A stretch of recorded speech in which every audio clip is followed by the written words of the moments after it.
आदरणीय आमदार श्री विजय बापू शिवतारे, तहसीलदार सर्कल देवकर साहेब व आधीचे बीसे साहेब, तसे गावचे ग्रामपंचायत सरपंच, उपसरपंच आणि सर्वच पक्षाचे माने असतील, शिवसेना असेल किंवा इतर सर्व पक्षाच्या वतीने या शिवरस्त्याची व शेतकऱ्यांची मागणी होते.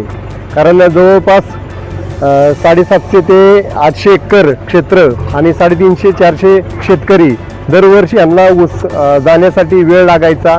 प्रति एकरी 10 टनाचं नुकसान व्हायचं. परत 3 वाड्यातील काही घरांना रस्ता नव्हता, तो रस्ता मोकळा होईल.